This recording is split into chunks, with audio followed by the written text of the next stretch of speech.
장 10절로 19절 말씀입니다. 창세기 28장 10절로 19절. 네, 오늘은 개역개정으로 같이 읽도록 하겠습니다. 창세기 28장 10절로 19절. 9절이기는 한데요. 우리 다 같이 합독하도록 하겠습니다. 시작.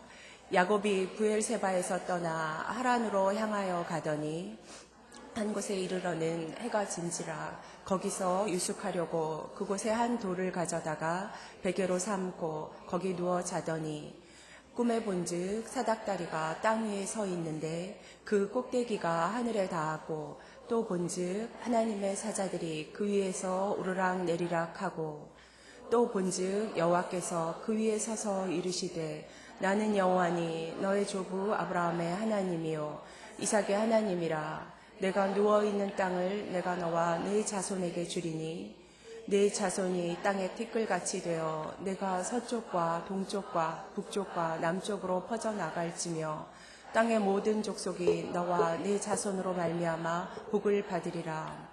내가 너와 함께 있어 내가 어디로 가든지 너를 지키며 너를 이끌어 이 땅으로 돌아오게 할지라. 내가 내게 허락한 것을 다 이루기까지 너를 떠나지 아니하리라 하신지라. 야곱이 잠이 깨어 이르되 여호와께서 과연 여기 계시거늘 내가 알지 못하였도다. 이에 두려워하여 이르되 두렵도다. 이곳이여 이곳은 다름 아닌 하나님의 집이요 이는 하나님의 문이로다 하고 야곱이 아침에 일찍이 일어나 베개로 삼았던 돌을 가져다가 기둥으로 세우고 그 위에 기름을 붓고 그곳 이름을 베델이라 하였더라. 이 성의 옛 이름은 루스더라. 네, 지난주에 이어서 천태성 목사님 올라오셔서 지금 여기 계신 하나님이란 제목으로 말씀 나눠주시겠습니다. 포항에서 매주 올라오시는 저희 목사님께 큰 박수로 환영하겠습니다.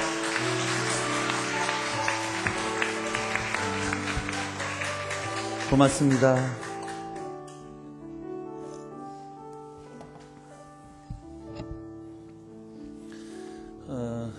어제 좀 미리 올라와서 그 서울의 강남에 좀 이렇게 갔었어요. 서울 강남에 가면 참 제가 눈이 호강을 해요. 너무 예뻐요, 아가씨들이. 정말 예쁘더라고요. 근데 또 이렇게 여기 와서 우리 아줌마들 보니까 또 아가씨들한테 보지 못한 이 아우라가 있어가지고 눈은 별로 호강을 안 하는데 하여튼 편안합니다.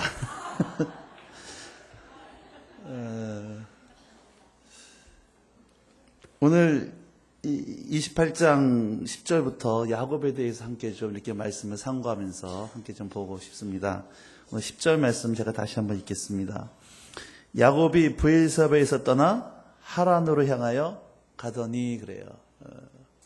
이런 브엘세바는 우리나라식으로 이야기하면 저 해남 땅끝 마을이에요. 위치상 지도가 이스라엘 최남단입니다. 하란이라고 하는 것은 우리나라 지도로 이해하기 쉽게 하면 저 만주 땅이에요. 그러니까 최남단 브엘세바에서 이스라엘 국경 밖에 북쪽에 있는 하란으로 지금 야곱이 달려가고 있더라고 하는 거예요. 그럼 왜 야곱은 그 자기의 고향이었던 브엘세바를 떠나 하란으로 향하여 달려가고 있는가라고 하는 거죠. 그 이유가 무엇입니까? 아버지를 속이고 형을 속였어요. 장자권의 축복을 얻기 위해서 아버지를 속이고 형을 속였는데 형 에서가 자기가 속았던 것을 알고 야곱을 죽이겠다고 중얼거린 얘기를 그 어머니가 듣습니다. 그래서 리브가가 이거 큰일 나게 생긴 거예요. 큰아들도 죽고 둘째 아들도 죽겠다 싶어서 야곱을 지금 저 하란에 있는 그의 외삼촌 라반에게 피신하는 장면입니다. 그래서 지금 야곱이 그의 목적지가 어디입니까? 하란이에요. 언제 형은 자기를 쫓아서 죽일지 모르는 그러한 절체절명의 순간에 뒤도 돌아보지 않고 열심히 하란을 향해 달려가고 있다라고 하는 겁니다. 그런데 11절 말씀해 보면 한 곳에 이르러는 해가 진지라 그래요. 야곱의 목적지는 하란입니다. 뒤에는 형이 쫓아오고 있어요. 언제 자기가 잡혀 죽을지 모릅니다. 그런 두려움과 공포감 속에 부지런히 하란을 향해 달려가고 있는데 한 곳에 이르러 해가 졌다 그러는 거예요. 더 이상 그는 갈 수가 없는 상황 가운데 빠져버린 겁니다. 우리가 살다 보면 여러분 이렇게 원하지 않는 때, 원하지 않는 장소에서 해가 질 때가 오더라고 하는 거예요. 부부가 인생의 계획을 세우고 1년의 계획을 세우고 열심히 계획을 세우고 달려가고 있는데 원하지 않는 때에, 원하지 않는 장소에서 해가 질 때가 오더라고 하는 거죠. 제가 대전에서 사역을 할 때 제가 가르쳤던 여자 대학생이 한 명 있어요. 영국에 유학을 준비하고 있었습니다. 어플리케이션까지 다 하고 이제 비행기만 타고 가면 유학이 시작되는 그때에 아버지 회사가 부도가 나버려요. 이 자매는 영국 유학을 이제 며칠 앞두고 있다가 그 와중에 아버지 회사가 부도가 나버리니까 모든 유학을 포기합니다. 그리고 졸지에 편의점에 들어가서 알바를 해가면서 그 돈을 가지고 자기의 그 앞날을 개척해야만 되는 그런 상황 가운데 빠져버린 거예요. 그 자매 인생 가운데 해가 진 거죠. 또한 장로님은 70평생을 건축업으로 이게 자수성 가셨던 장로님이에요. 어느 날 저한테 전화가 왔어요. 목사님, 이번 주 금요일까지 자기가 어음을 막아야 되는데 지금 막을 수 있는 능력이 안 된다는 거예요. 어음을 막지를 못하면 부도가 나고 부도가 나면은 자기는 경제사범으로 고소가 되어져서 경찰서 들어가야 되는데 도저히 지금 아무리 상황을 봐도 막을 수 있는 능력이 없다는 거예요. 그래서 저한테 부탁했던 얘기가 자기가 어떻게든 막아보려고 했지만 못 막으면 자기가 부도나는 현장 속에 자기 혼자 있기가 너무 좀 두려우니까 같이 있어주면 안 되겠냐고. 그래서 그 장로님이 부도나는 현장 속에 제가 같이 손 붙잡고 같이 기도해드리는 가운데 그 장로님이 부도를 맞게 되는 그 상황이 지금도 떠올라요. 그 자매님의 그 장로님의 인생 가운데 여러분 해가 진 거예요. 저는 대전에서 사역하면서 2006년도에 병원에서 몇 군데 병원에서 당신 사역하면 죽습니다. 더 사역하면 큰일 납니다. 무조건 쉬어야 됩니다. 이러한 판정을 받고 또 저도 또 이상 사역할 수 있는 힘과 능력이 없어서 저의 모든 사역을 내려놓고 몸을 요양할 수밖에 없는 그런 때가 있었어요. 그것이 제 삶에 있어서 해가 진 때였었습니다. 오늘 이 수요 여성 예배 오신 여러분들 가운데 어쩌면 지금 과거에 해가 졌던 경험이 있었던 분도 있으실 것이고 아니면 지금 현재 해가 진 경우 가운데 지금 처해서 오늘 마음의 위로라도 얻고자 혹시 이 자리에 와 계신 분도 아마 계시리라고 생각되어집니다. 11절 말씀에 보면 한 곳에 이르는 해가 진지라 거기서 유숙하려고 그곳에 한 돌을 가져다가 베개로 삼고 거기 누워 잤다 그러는 거예요. 자, 거기가 어딜까요? 거기. 여러분 호텔이에요? 광야예요? 광야예요. 어떻게 할 수 있습니까? 돌베개를 하고 잠을 잤다는 거예요. 이스라엘의 광야는 여러분 이해가 필요합니다. 낮에는요 모자를 안 쓰고 100m만 걸어가면은 사람이 쓰러져요. 너무나도 햇빛이 뜨겁기 때문에. 한국 더위는 비교할 게 안 됩니다. 근데 밤에는요 살을 에이는 듯한 추위예요. 하루의 일교차가 30도에서 40도입니다. 그래서 하나님께서 이스라엘 백성들을 낮에는 구름 기둥으로 밤에는 불 기둥으로 인도하셨던 거예요. 강도의 위협이 있고 들짐승의 위협이 있고 춥고 외롭고 배고프고 메마르고 척박한 누구나 가기 싫어한 바로 그것이 광야였어요. 거기서 야곱이 돌베기를 하고 잠이 드는 겁니다. 제가 보니까요 어디가 광야인가 해가 진 곳이 광야더라는 거예요. 사람이 해가 져버리면요 딴 곳이 광야가 아니라 바로 거기가 광야예요. 제가 몸이 아파 보니까 딱 나타나는 현상이 뭐냐면요 전화가 안 와요. 사람들이 안 찾아와요. 한가해요. 재정적으로 어렵고 몸은 아프고 사람들이 잊혀져 가기 시작을 하고 여러분 거기가 광야더라는 거예요. 여러분 이런 적 있는지 모르겠습니다. 제 핸드폰에 보면은 지금도 1700, 2,300명의 사람들이 쫙 저장이 돼 있어요. 근데 어느 날 너무 그리운 거예요. 너무 외로운 거예요. 누군가 좀 얘기하고 싶은 거예요. 핸드폰에 들어가서 1700명의 사람들 검색을 해보는데요. 그 1700명의 사람들 중에 누구 딱히 전화할 만한 사람이 없더라는 거예요. 물론 전화하면 반갑게 맞아주겠지만 그때 누군가 만나서 좀 얘기 좀 하고 싶은데 그 누군가가 없더라는 거예요.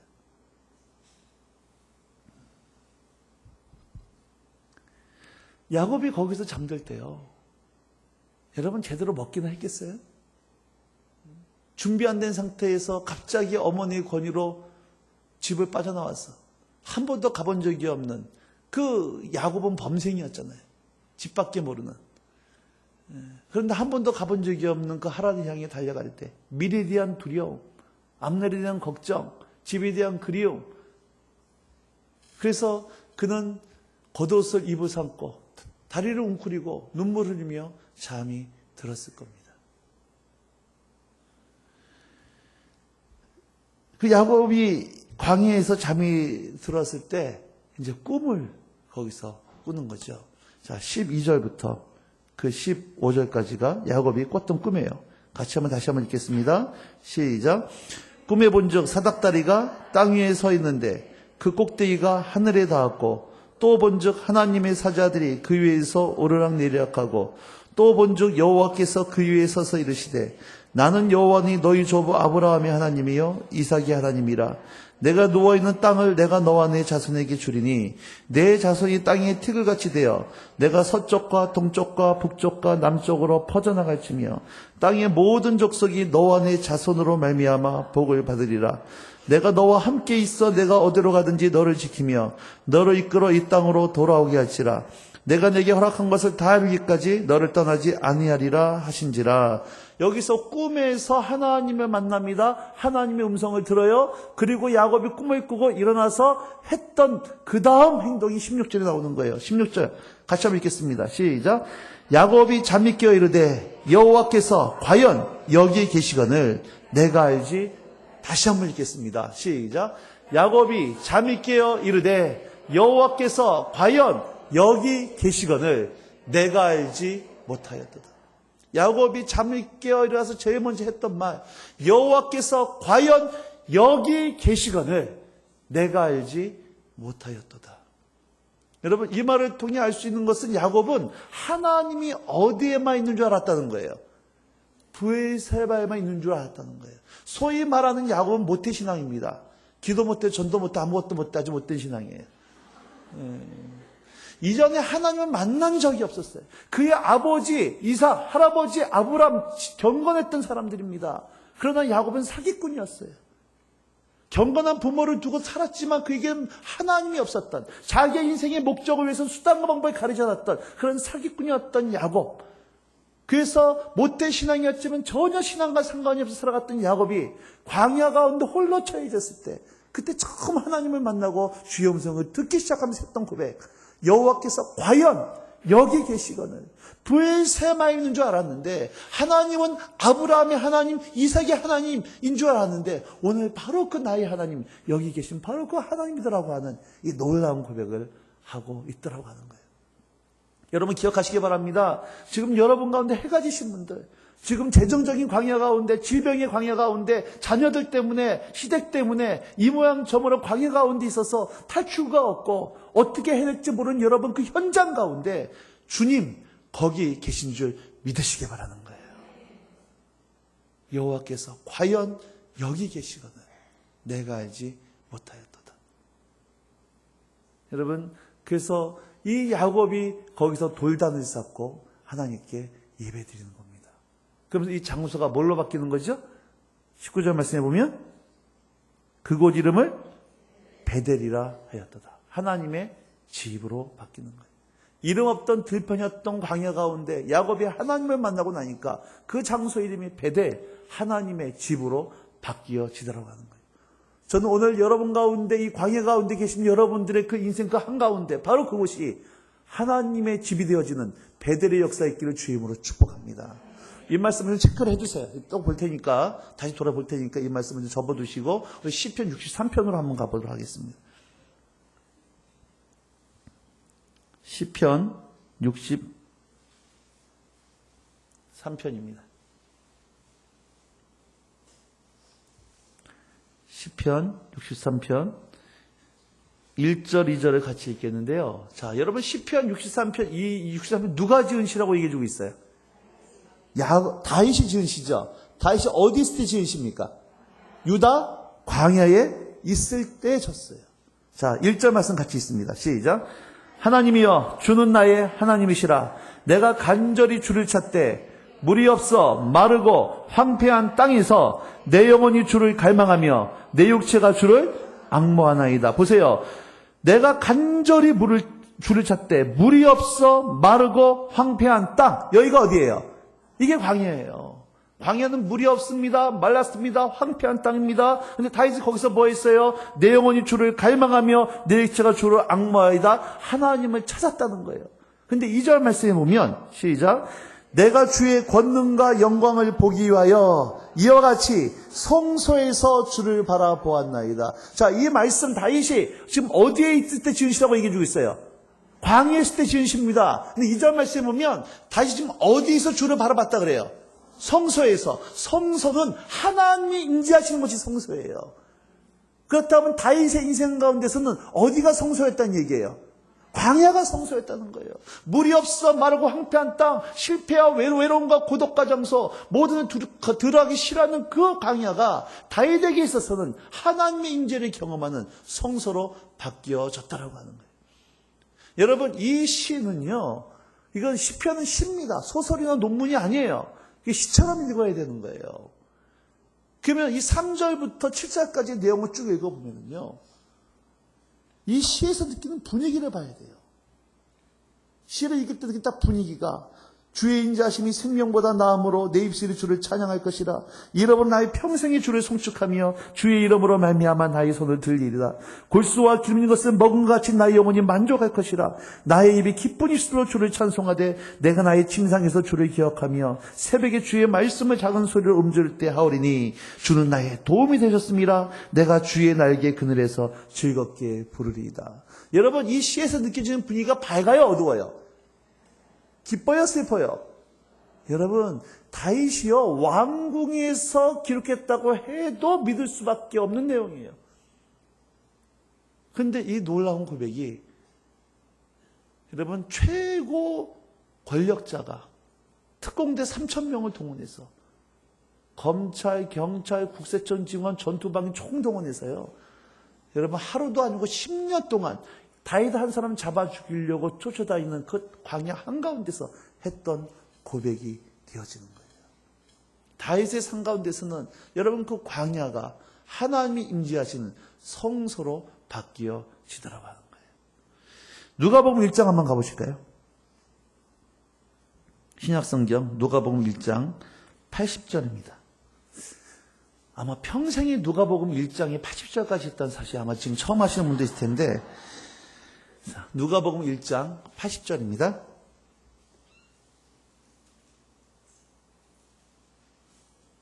누가복음 1장 80절. 자, 시작. 아이가 자라며 심령이 강하여지며 이스라엘에게 나타난 날까지 빈들에 있으리라. 세례 요한의 얘기예요. 세례 요한이 자라며 심령이 강하여지며 이스라엘에게 나타나는 날, 하나님께서 그런 역사의 무대에 등장시키는 바로 그날까지 세례 요한은 빈들에서, 광야에서 자랐다 그러는 거예요. 근데 3장 2절로 가보세요. 이 빈들에서 어떤 일이 벌어졌는지 시작. 안나스와 가야바가 대제사장으로 있을 때에 하나님의 말씀이 빈들에서 사가랴의 아들 요한에게 임한지라. 여러분, 세례 요한이 빈들에서 자랐을 때에 하나님의 말씀이 세례 요한에게 임했다는 겁니다. 무슨 얘기예요? 신학교에 있을 때 말씀이 임한 게 아니에요. 그가 인생의 하해를 타고 달려갈 때 하나님 말씀이 임했던 것이 아닙니다. 그가 빈들에 있을 때에 하나님의 말씀이 그에게 임했다. 세례 요한에 있어서는 그 광야는 하나님의 성령의 학교, 그를 하나님의 사람을 만들어주는 선지 학교, 광야 학교였다고 하는 거예요. 그래서 C.S. 루이스라고 하는 그 유명한 신학자가 이런 얘기를 합니다. 절 따라서 하세요. 광야는 하나님의 확성이다. 광야는 하나님의 확성이라는 거예요. 여러분, 참 재미있는 말이 뭐냐면요. 이스라엘 말이 참 재미있는 게 뭐냐면, 자음은 있는데 모음이 없어요. 그러니까 우리나라식으로 기역, 미은, 딕을 이으려 있는데 아야, 어여가 없다는 얘기예요. 그 자언만 갖다가도 이게 읽을 수가 없습니다. 후대 학자들이 이제 일부러 몸을 만들어서 읽기 시작했는데, 그럼 재밌는 것이 뭐냐면 똑같은 기억 니은인데요. 모음을 어떤 모음을 붙이냐에 따라서 가나다가 되기도 하고 고노도가 되기도 하는 거예요. 전혀 다른 뜻이 되기 시작하는 거죠. 재밌는 게 뭐냐면 이스라엘의 이 말씀이라는 단어하고 광야라는 단어가요. 빛나는 단어가 똑같은 단어예요. 근데 모음을 어떻게 붙이냐에 따라서 광야가 되기도 하고 이 말씀이 되기도 하더라는 거예요. 여러분 힌트를 얻으셔야 되는 겁니다. 사람이 하나님의 음성을 듣지 않고 지멋대로 살아갈 때에 하나님께서 하시는 방법은요, 광야로 보내시는 거예요. 광야로 들어갈 때에 비로소 하나님의 음성이 들려지기 시작하는 겁니다. 그것도 어떻게? 큰 소리로. 그래서 C.S. 루이스가 광야는 하나님의 확성이다 얘기했던 거예요. 여러분, 하나님의 손에 쓰임받은 사람 치고요, 이 광야 학교를 통과하지 않은 사람이 없었습니다. 오늘 봤던 아브라함, 다윗, 야곱, 세례 요한, 예수님, 사도 바울, 그 어떤 사람 치고 이 광야 학교를 통과하지 않고 하나님께 쓰임받은 사람들은 아무도 없었어요. 사울, 광야 통과하지 않고 왕이 되니까 망했습니다. 엘리의 두 아들 홈리와 비나스, 광야 통과하지 않고 아버지의 뒤를 이어 세습하고 그 사사가 되니까 그들은 망했어요. 하나님께서 당신의 사람들을 만들어가는 즐겨 사용하시는 방법 한 가지입니다. 광야 학교로 보내시는 거예요.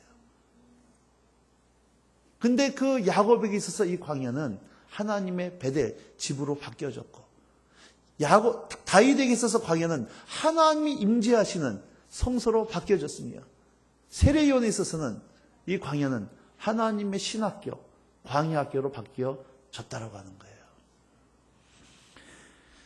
신명기 8장으로 한번 가보세요.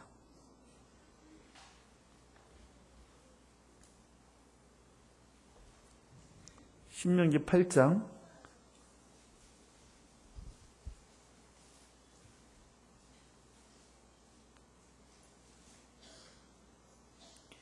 2절입니다. 신명기 8장 2절 시작. 내 하나님 여호와께서 이 40년 동안에 내게 광야 길을 걷게 하신 것을, 잘 보세요. 하나님께서 이스라엘 백성들에게 광야 길을 걷게 하셨다는 거예요. 이스라엘의 광야를 허락하신 분이 누구란 얘기예요? 하나님이 허락하셨다는 거예요. 그러니까 하나님께서 이스라엘 백성들에게 광야를 걷게 하셨기 때문에 광야는 하나님의 목적이 있다는 얘기입니다. 하나님께서 걷게 하신 거기 때문에 광야는 끝이 있고 영원하지 않다라고 하는 거예요. 그럼 왜 하나님께서는 이스라엘 백성들로 하여금 광야를 걷게 하셨는가? 그 이유가 뭔가? 그게 그 다음부터 나오는 거죠. 시작. 이는 너를 낮추시며 너를 시험하사 내 마음이 어떠한지 그 명령을 지키는지 지키지 않는지 알려 하십니다. 한마디로 이스라엘의 뭘 다루기 위해서? 마음 다루려고. 그들의 마음의 이 꺼풀을 바뀌어 버리려고, 마음을 정결케 하려고 광야 길을 허락하셨다는 거예요. 어떻게 마음을 다루셨느냐? 3절 시작. 너를 낮추시며 너를 줄이게 하시며 또 너도 알지 못하며 내 주성도 알지 못하던 만나를 내게 먹이신 것은 사람이 떡으로만 사는 것이 아니요 여호와 입에서 나오는 모든 말씀으로 사는 줄을 내가 알게 하려 하십니다. 한 가지란 얘기예요. 이스라엘로 하여금 40년 동안 광야를 걷게 하셨던 이유, 사람이 떡으로만 사는 인생이 아니요 하나님 입에서 나오는 모든 말씀으로 살게 하시려고 광야 길을 걷게 하셨다는 거예요. 여러분, 떡으로만 사는 인생이 뭡니까? 이 땅에 목적을 두고 살아가는 인생이에요. 이 편한 세상, 60평, 루이비땡, 외제차, 더 좋은, 더 많은 월급, 여러분, 더 나은 것, 이 땅에 저 푸른 초안에 그림 같은 집을 짓고 살아가려고 하는 그 인생에서 하나님 말씀 붙들고 살아가려고 이스라엘 백성들을 광야로 허락하셨다는 거예요. 여러분, 이스라엘이 이 애굽에서 몇 년 동안 종살이를 했습니까? 몇 년 동안에? 430년이에요. 이 말은 아버지도 종이었고 할아버지도 종이었고 고조하고도 종이었던 얘기예요. 400년 동안 종살이 했으면 이 사람들의 사고방식은 무슨 사고가 꽉 차 있어요? 종이의 사고방식이에요. 이 사람들을 끄집어내서 가나안 땅에 드립니다. 하나님이 이스라엘 백성들을 통해서 온 세계를 구원하고자 하는 놀라운 계획을 가지고 가나안 땅에 두셨는데 430년 동안 종살이를 했으면 가나안 땅 들어가도 뭐처럼 살아요? 종처럼 살아요. 종처럼 살아요. 그래서 하나님은 40년 동안 광야에 두시면서 뭘 빼내는 거냐? 이 종의 사고방식을 다 빼내는 거예요. 여러분, 우리나라가 일본에게 나라를 40년 동안 뺏겼습니다.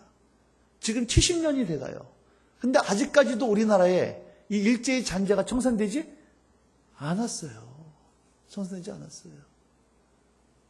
70년 지났음에도 불구하고 일제의 잔재가 청산되지 않았다는 거예요. 일본 사이토 총독이 우리나라에 와서요, 뭘 하냐면 우리나라의 모든 그 역사책을 전부 다 불태워버립니다. 그리고 나서 한국 사람들의 정신을 전부 다 이 식민지화 시켜버리기 시작을 해요. 대표적인 얘기가 제가 군대에서 많이 들었던 얘기가 이런 얘기예요. 조선놈은 때려야 말을 듣는다는 얘기. 혹시 들어본 적 있나요? 군대에서는요, 허건날 들어요. 조선놈은 때려야 말을 듣는다고. 여러분, 때려야 말을 듣는 민족이 수동적인 민족이에요? 적극적인 민족이에요? 예, 창조적인 민족이에요? 피동적인 민족이에요? 피동적인 민족이에요. 한국은 그런 민족 아닙니다. 독창적이고 창조적인 민족이에요. 그래서 여러분, 이 땡땡 치는 종, 최고의 종 품평을 할 때마다 1등 묻는 종이 있습니다. 무슨 종이에요? 범사에 무식하군요, 지금. 이 에밀레 종이에요, 에밀레 종. 예, 에밀레 종. 예. 이게요, 종 소리가 이게요, 황금 비율입니다. 그 당시 어떻게 이런 황금 비율을 가지고 이런 종을 만들어 놨는지 지금도 신비해요. 1500년대 구텐베르크라고 하는 사람이 금속활자를 만들어냈는데 우리는 200년 앞서서 세종대왕이요. 여러분 뭘 만듭니까? 직지심경 금속활자를 만들어요. 첨성대를 만듭니다. 기가 막힌 민족이에요. 이게 지금도 이게 나타나서요. 어디서 나타나냐면 이 간단하게 요리책만 봐도 딱 나와요. 요리책만 서양 요리책 보면은요. 그램수가 정확히 해야 돼요. 몇 그램 몇 그램. 근데 한국 요리책은 안 그래요. 설탕 조금 후추 조금 딱 나와요 그냥. 그냥 조금만 하면 감이 와요, 이게. 우리 언니들은 감이 오는데요. 서양 사람은 죽었다 때문에 걔는 감 안 와요, 그거.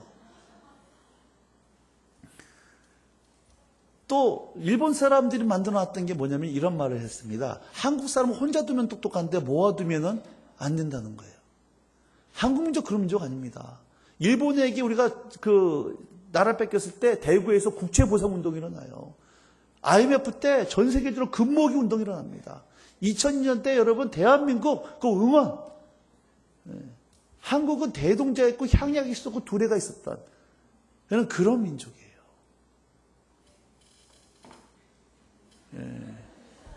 원수가요 전부 다 이렇게 식민지화 시켜버렸어요. 일본 사람들이. 자, 그럼 보세요. 이스라엘 백성 400년 동안 종살이했던 증거가 뭐냐? 자, 종들은 아침이 좋아요? 저녁이 좋아요? 비 오는 날이 좋아요? 해 뜬 날이 좋아요? 왜요? 쉬니까. 해만 뜨면 뭐예요? 이스라엘 백성들은?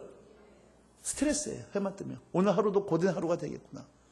근데 여러분, 모세가 그 이스라엘 백성들하고 애굽에서 나와서 하나님에 의해서 기록했던 책이 창세기입니다. 모세가 기록한 창세기. 그 모세가 기록했던 창세기를 누가 제일 먼저 읽었겠어요? 노예였던 그 사람들이 읽었겠죠? 맞습니까? 좋은 말 때 얘기하세요. 맞죠? 네. 보세요. 이 이스라엘 백성들은 해만 뜨면 스트레스예요. 근데 창세기 1장 1절에 뭐라고 얘기해 주겠습니까? 태초에 하나님이 천지를 창조하시니라. 빛이 이스라엘에 빛이 있었고 하나님 보시기에 좋았더라. 이스라엘 백성들은 빛이 있으며 상당히 스트레스였더라. 이게 노예 근성이에요. 그러니까 이런 노예 근성을 노예의식 꽉 차 있는 사람을 가나안 땅 데리고 가면 하나님의 목적, 이스라엘의 전 세계 이 구세주를 만들어내는 그러한 통로가 되는 것이 아니라 똑같은 노예 생활을 할 수밖에 없더라고 하는 거예요. 여러분 보세요. 10가지 재앙을 경험을 합니다. 10가지 재앙을 경험해요. 그들 눈앞에서 10가지 재앙이 나타나는 거예요. 홍해가 갈라집니다. 옆을 수족관 만들어 놓고 땅을 맨바닥 만들어 놓고 건네끔 만들어요. 애굽 사람들이 수장을 당합니다. 하늘에서 만나 메추리가 매일같이 내려요. 아침에는 낮에는 불기둥, 구름기둥, 저녁에는 구름기둥으로 그를 도와줍니다. 반석에서 물이 나와요. 이걸 그들의 인생 가운데 눈 똑바로 뜨고 목격하는 거예요. 그랬던 이스라엘 백성, 그 놀라운 기적을 체험했음에도 불구하고 이 사람들은 조금만 어려움이 생기면 어디로 돌아가려고 그래요? 애굽으로 돌아가요. 이게 노예 근성이에요. 온일이 교회 와서 1대1도 하고 JDS도 하고 OMC도 하고 각종 은혜도 받고 기도응답도 받아요. 훈련도 받아요. 그런데 삶 속에 어려운 문제가 생기면 하나님이 안 보여요. 어디로 돌아가요? 세상 사고만 또 돌아가는 거예요. 또 머리 돌리는 거예요. 또 사람 찾아다니기 시작하는 겁니다. 노예 근성이에요. 노예들의 최고의 목적은 하루 밥 비워 먹고 사는 겁니다. 떡으로 사는 것. 하루 배부르게 먹기만 하면 이들은 만족하는 인생이에요. 하나님은 이스라엘 백성의 목적이 그게 아니었어요. 사람이 떡으로만 사는 것이 아니에요. 한 입에서 나오는 모든 말씀으로 살게 하시려고 광야 길을 걷게 하시더라는 거예요. 그래서 40년 동안 이들 속에 쩔어 있었던 노예 근성을 전부 다 빼버리고 여호수아에 의해서 가나안 땅으로 들어가기 시작하더라는 거예요. 5절 말씀 보시겠습니까? 이 신명기 8장 5절 시작. 너는 사람이 그 아들을 징계한 같이 내 하나님 여호와께서 너를 징계하신 줄 마음에, 이 징계한다는 얘기가 두들겨 팬다는 얘기가 아니에요. 영어로 보면 디사이플린입니다. 훈련시킨다는 얘기예요. 저는 제 아들을 힘들지만 고통스럽지만 훈련시킵니다. 왜? 강한 놈 만들려고. 사람 만들기 위해서. 하나님께서 오늘 우리 가운데 광야를 허락하신 이유 똑같다는 얘기예요. 자, 이제 오늘 다시 본문으로 한번 돌아가 보세요. 이런 관점에 있어서 야곱의 인생을 다시 한번 좀 조명을 좀 해보겠습니다. 창세기 28장 다시 한번 봐보세요.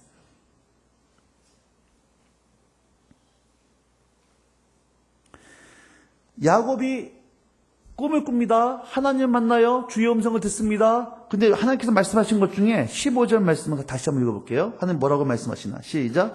내가 너와 함께 있어 내가 어디로 가든지 너를 지키며 너를 이끌어 이 땅으로 돌아오게 할지라. 내가 내게 허락한 것을 다 이루기까지 너를 떠나지 아니하리라. 제가 이 말씀 읽다가 은근히 좀 하나님께 열받았던 말씀이 이 말씀이에요. 보세요. 하나님 뭐라고 말씀하시냐면 내가 너와 함께 있을 거야. 네가 어디로 가든지 내가 너를 도와줄 거야. 지키고 보호해 줄 거야. 그리고 너를 다시 이 땅으로 돌아오게 할 것이고 너를 향한 나의 뜻이 다 이루기까지 결코 내가 떠나지 않을 거야. 자, 여러분, 이 말씀은 지금 야곱이 브엘사바에서 떠나 하란을 향하여 가지만 하나님은 다시 야곱을 가나안 땅으로 데리고 들어오신 능력이 있다는 얘기 없다는 얘기예요. 있다는 얘기죠. 그럼 잘 보세요. 다시 데리고 올 능력이 있으면 아예 보내지를 말지. 아니, 내 병 치유할 수 있는 능력이 있으면 아예 병을 주지를 말고, 내 부도난 거 회복할 능력이 있으면 부도를 주지를 말고. 말이 돼야 안 돼요? 사람 말이 말 같지가 않으세요? 이 말이 말이 돼야 안 돼요? 되잖아요. 되잖아요. 아니, 그럴 능력이 있으면 아예 처음부터 안 주시면 돼요. 그런데 병나게 하는 건 뭐고 치유하는 건 뭐고, 광야 가운데 들어가는 건 뭐고 다시 돌이켜가는 건 뭐고. 여러분, 제가 이게 몸이 아플 때요, 사람 참 지혜로워야겠더라고요. 이렇게 저한테 와서 위로하는 분들이 있더라고요. 아, 목사님 참 요즘 힘드신데 가만히 보니까 하나님 목사님 크게 사용하시려고 그런 것 같다고, 정금같이 나오게 하시려고 그런 것 같다고. 죄송하지만요, 죄송하면 이런 얘기해서 죄송한데 때려 죽이고 싶었어요. 지금. 솔직히 말해서요, 나 정같이 안 나와도 좋으니까 이런 고난 없었으면 좋겠더라고요. 죄송해요, 목사가 워낙 믿음이 없어 이런 얘기 죄송한데 솔직한 마음이었어요. 하나님, 나 정말 정같이 안 나와도 좋으니까 나 좀 냅두세요. 이러고 싶었어요. 근데 저만 그래요? 여러분도 그래요? 똑같잖아요. 어떤 사람이 정말 마음이 고마웠냐? 힘들지? 내가 밥 사줄게. 밥 먹으러 가자. 그게 더 은혜가 돼요. 그게 은혜가 돼요. 여러분, 정말 맞는 말도요, 때와 장소가 필요하더라. 근데 사실이었어요. 하나님께서 왜 야곱을 굳이 하란으로 보냈냐? 야곱 사람 만들기. 하나님은 아브라함을 통해서, 이삭을 통해서, 야곱을 통해서 전 세계의 구원을 이루어가는 통로로 삼으셨는데, 문제는 이 야곱이 사기꾼이에요. 한마디로 세상적인 사고방식 가운데 세상의 노예 근성 가운데 꽉 잡혀있던, 그래서 먼저 야곱부터 사람 만들어야 그를 통해서 메시아를 이뤄낼 수 있었던 그런 사람이었기 때문에 하나님은 지보다 더 지독한 라바 만나서 20년 동안 뺑뺑이 돌게 하는 겁니다. 지보다 더 지독한 사람 만난 거예요. 여러분, 어쩌면 이 수원 온누리교회 어저께 얘기했잖아요. 지난주에. 이 수많은 교회 중에 어쩌면 저 인간 우리 교회 나오냐. 해변 같은 순이네. 이런 사람 있잖아요. 딱 가면 딱 떠오르는 사람들. 이럴 때 옆 사람 쳐다보면 안 된다 그랬어요. 그 사람 싫어가지고 옆에 딴 교회로 옮겨가고 가보세요. 그 인간 거기 또 와 있어요. 왜 붙여주셨습니까? 나 사람 만들려고. 그러니까 왼수 같은 그 사람은요, 하나님이 여러분들 사람을 보낸 천사인 줄 믿으시기 바랍니다. 남편이 천사예요, 왼수가 아니라. 자식이 천사입니다. 여러분, 자식 기도하다 보면요, 맨날 중에 하나님 누굴 건드시느냐? 자식 건드는 게 아니라 우리 언니들 만들어요. 기도해보세요. 자식 문제 때문에 주님 앞에 나가면 맨날 중에 다루맞는 게 엄마가 다루심을 받아요.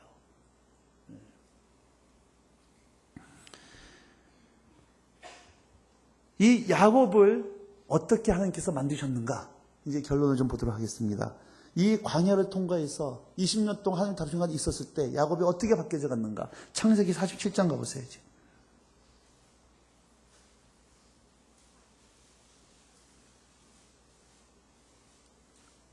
31절입니다. 창세기 47장 31절.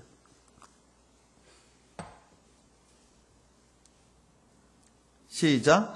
야곱이 또 이르되 내게 맹세하라 하매 그가 맹세하니 이스라엘이 침상머리에서 하나님께 이 야곱이 죽을 때가 됐습니다. 야곱의 이름이 뭘로 바뀌어요? 사기꾼이었던 야곱이 이스라엘로 바뀌면서 그가 맨 나중에 인생의 마지막 결론이 뭐냐? 침상머리 앞에서 하나님을 예배하는 예배자로 바뀌어지더라는 거예요. 자, 또 한번 보세요. 49장 가보세요. 이 창세기 49장은 야곱이 이제 죽음을 앞두고 12명의 아들들을 데려다가 유언하는 장면입니다. 유언은 예언이었어요. 자, 어떻게 유언하는가? 특별히 요셉에게 뭐라고 유언하는지 26절로 한번 가보세요. 26절 시작. 내 아버지의 축복이 내 선조의 축복보다 나아서 영원한 산이 한없음 같이 이 축복이 요셉의 머리로 돌아오며 그 형제 중 뛰어난 자의 정수리로. 여기서 내 아버지가 누구예요? 내 아버지 야곱 자기 자신입니다. 이 49장은 아까 얘기했던 것처럼 야곱이 12명의 아들들에게 유언한 장면이라고 그랬어요. 근데 특별히 26절은 요셉인데 요셉에게 지금 뭐라고 예언하냐면 너의 아버지 바로 나 야곱이 받은 축복이 있대요. 근데 나 야곱은 어떤 축복을 받았느냐? 이 축복은 내 선조의 축복보다 더 많은 축복을 받았다는 거예요. 야곱의 선조가 누굽니까? 아브라함과 이삭이 받던 축복을 합한 것보다도 사기꾼이었던 나 야곱이 받은 축복을 내가 더 많은 축복을 받았다는 거예요. 그러면서 이 축복을 누구한테 좀 유산으로 물려주는 거예요? 요셉에게 유산으로 물려주더라고 하는 거예요. 우리 사랑하는 오늘 이 자리에 있는 부모님들, 어머님들, 아버님들, 여러분 우리 인생의 마지막 때에 우리 사랑하는 자녀들에게 이 놀라운 신앙의 유산을 담대하게 물려주는 그런 믿음의 유산을 물려주는 여러분들에게 주님으로 축복하는 거예요. 히브리서 11장은 믿음의 장이라고 합니다. 믿음장이래요. 믿음의 전당. 믿음의 전당 가운데 아브라함이 저기 있었겠죠. 이삭이 들어가 있었겠죠. 그러면 야곱도 들어가 있을 거예요. 그러면 히브리서 11장 믿음의 전당에서 하나님은 도대체 야곱의 어떠한 믿음을 기록을 해놨을까? 야곱과 아브라함과 이삭은 우리가 유추할 수 있습니다. 그럼 도대체 이 야곱은 어떤 믿음을 기록해놨을까? 마지막으로 이만 보고 마칠게요. 히브리서 11장 한번 가보세요. 히브리서 11장 21절입니다. 21절 시작. 믿음으로 야곱은 죽을 때에 요셉의 각 아들에게 이게 49장 내용이에요. 창세기 49장 축복하고 그 다음에 그 지팡이 머리에 의지하여 뭐 했어요? 이게 47장 내용입니다.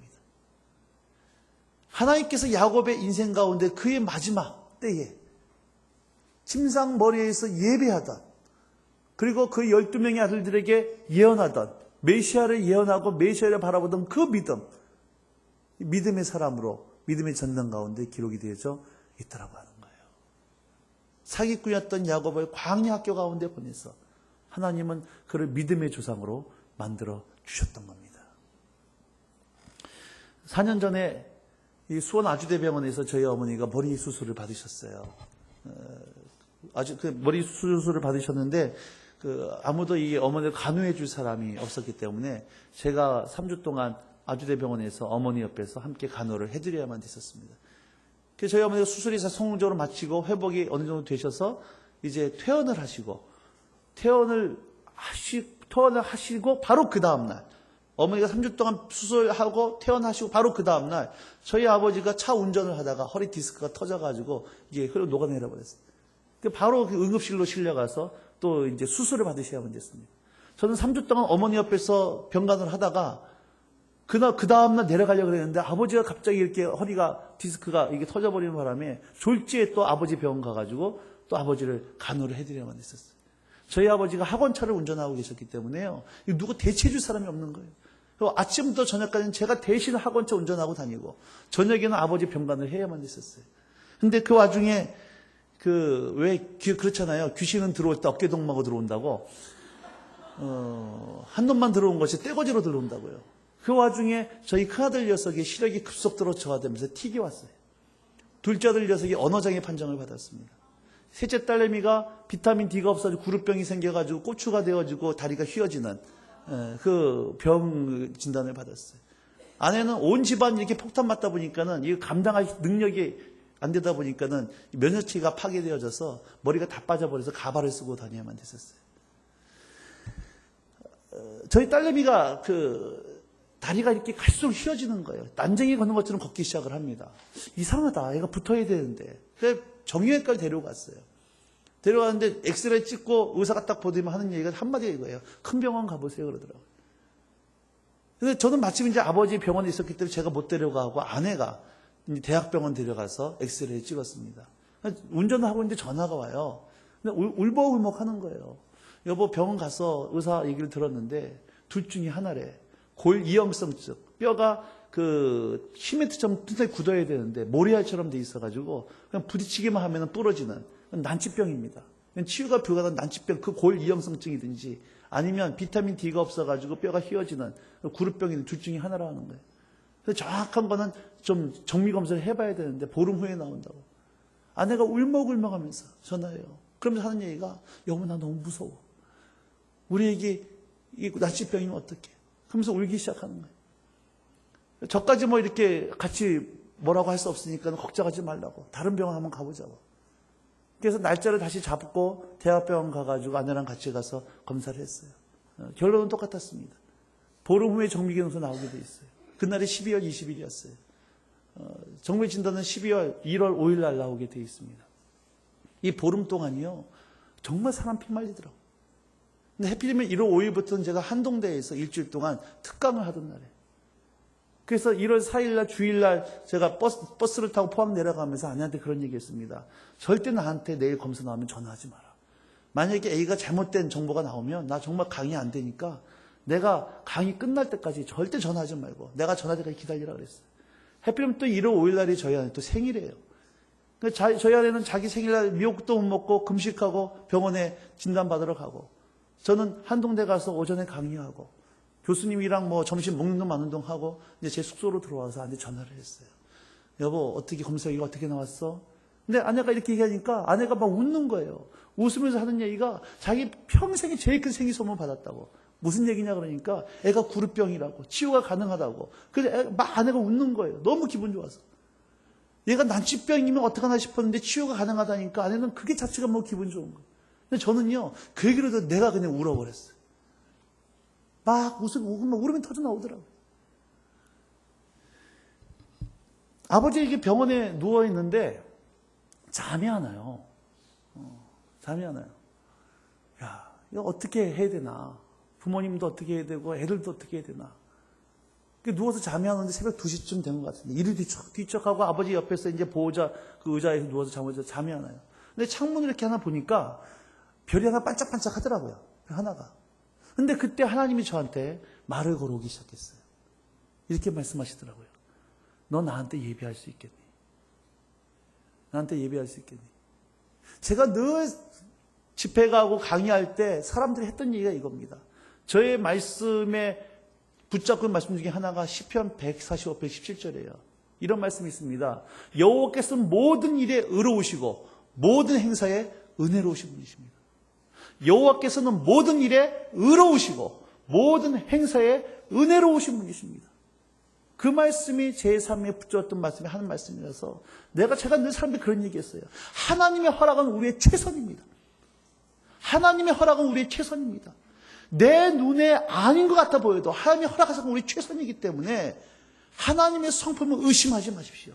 하나님은 선하신 분이십니다. 늘 그렇게 제가 강조를 했었어요. 근데 하나님이 그날은요, 저한테 그 고백을 받아내고 싶으셨던 것 같아요. 그날 딱 한마디 했던 질문이 그거예요. 제 마음속에. 너 나한테 예배할 수 있겠니? 제가 그때 하나님께 그렇게 얘기했어요. 하나님, 저 예배하겠습니다. 나 예배하겠습니다. 그래서 보호자 대기실로 가니까 아무도 없더라고요. 거기 앉아서 주님 예배하기 시작했어요. 좋으신 하나님, 좋으신 하나님, 참 좋으신 하나님. 내가 걸어갈 때 길이 되고 살아갈 때 삶이 되는 부르신 이곳에서 나 예배하겠습니다. 하나님 한 번도 나를 실망시킨 적 없으시고 언제나 공평과 은혜로 나를 돌보셨다. 지나온 모든 세월 돌이켜볼 때 그 어느 하나 죄의 성격에 미치지 않은 거 없습니다. 하나님 선하신 분이십니다. 기도하고 찬양하고 기도하고 찬양하고 그러면서 그 밤을 세웠어요. 그때 무슨 기적이 일어난 거 아니에요. 아무 일도 없었습니다. 그러나 그 보호자 대기실이 저에겐 베델이었어요. 하나님 임재가 임하는 성소였고 거기서 하나님의 탁사한 음성을 들을 수가 있었어요.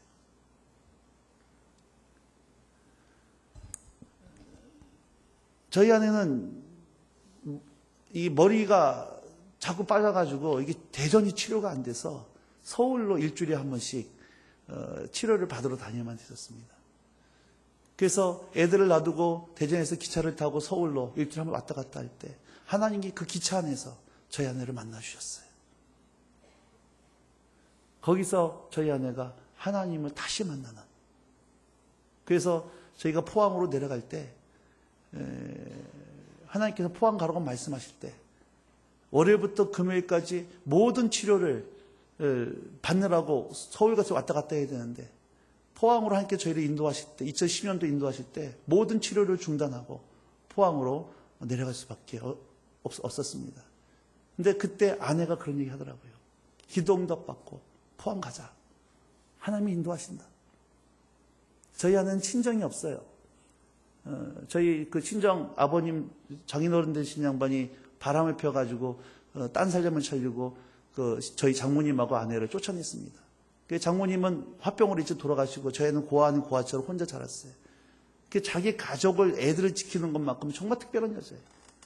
근데 큰 놈, 둘째 놈, 셋째, 자기 병, 이 모든 거 치료 다 중단하고 하나님께서 포항으로 인도하신다고 포항으로 가자고 아내가 응답하는 것은 그냥 나올 수 있는 얘기가 아니에요. 하나님 음성을 들었기 때문에 나온 거예요. 근데 그 기차 안에서 하나님이 말씀하셨던 거예요. 그래서 모든 치료를 중단하고 2010년도 2월 13일 날 하나님의 새로운 부르심에 따라 포항으로 내려갔습니다. 그리고 1년 동안 모든 치료를 중단했어요. 그리고 아침마다 기도하기 시작했습니다. 저녁마다 기도하기 시작했어요. 아내의 빠진 머리에 손을 얹고 아들 녀석의 튀기 얼굴에 손을 대고 둘째 아들 어느 날 입 가운데 손을 대고 딸내미 휘어진 다리 가운데 노래 부르면서 예수님이 말씀하시니 휘어진 다리가 롱다리 됐네 눌러가면서 기도하기 시작했어요. 1년 후에 경북대병원 가가지고 전부 다 검사를 했습니다. 감사했던 것은 저희 아내하고 큰놈하고 셋째 딸내미는 완치가 되어졌어요. 아직 둘째 아들 녀석이 아직까지 이 언어가 돌아오진 않고 있어요. 근데 하나님께서 치유해 줄 줄 믿는 거예요. 올해 1월 달에 이 녀석이 수련회를 지금 5학년인데 수련회를 다녀오되면 이런 얘기 하더라고요. 저희 보자마자 하는 얘기가 큰 소리로 녀석이 아빠 하나님께서 내 언어 치료해 주셨어. 아직까지는 안 들어와 있어요. 그러나 매일같이 기도하면서 이 녀석이 제가 느끼는 것이 언어가 점점 더 분명해져 가고 있어요. 그리고 하나님께서 치유하신 그날을 보기를 원하는 겁니다. 말씀 믿겠습니다. 여러분 오늘 여러분 가운데 지금 인생 살아올 때 보면 여러분 반드시 해가 질 때가 있으셨을 거예요. 그 경험이 있으실 것이고 어쩌면 지금 해가 지신 분도 계실 겁니다. 광야 가운데 계신 분이 있을 거예요. 그리고 지금은 내가 그런 일이 없다 할지라도 반드시 하나님의 사랑하는 자녀라고 하면 반드시 징계하십니다. 우리 삶을 다루실 거예요. 그 광야에 들어가게 하실 겁니다. 그때 어떤 사람은요, 하나님 원망하고 떠나가는 사람이 있어요. 근데 어떤 사람은 그 현장 속에서 하나님 예배하는 사람이 있어요. 내 인생 잘 나갈 때 여러분 기뻐하면 누구든지 할 수 있지만 그 광야 가운데 사람 예배하는 사람은 아무나 할 수 있는 게 아니에요. 평소에 주님 만나고 주님께 기도하고 준비했던 사람만이 할 수가 있습니다. 여러분, 지금 거기 하나님 계신 줄로 믿으시기 바랍니다. 여러분 혼자가 아니에요. 하나님 거기 계십니다. 그 하나님 예배하십시다. 그 자리에서 예배하세요. 그리고 이 시간이 지난 다음에 여러분 자녀들에게 아빠가, 엄마가 이 시간 가운데 이렇게 하는 예배했더니 이러한 놀라운 축복을 주셨노라고 하는 놀라운 믿음의 유산을 여러분 자녀에게 물려주는 믿음의 어머니들, 부모님 되시길 주임으로 축복합니다.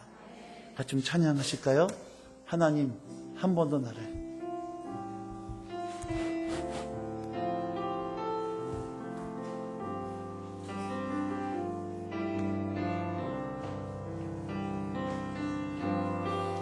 하나님 한 번도 나를 실망시킨 적 없으시고 실망시킨 적 없으시고 언제나 공평과 은혜로 언제나 공평과 은혜로 나를 지키셨네. 지키셨네. 지나온 모든 세월들 지나온 모든 세월들 돌아보아도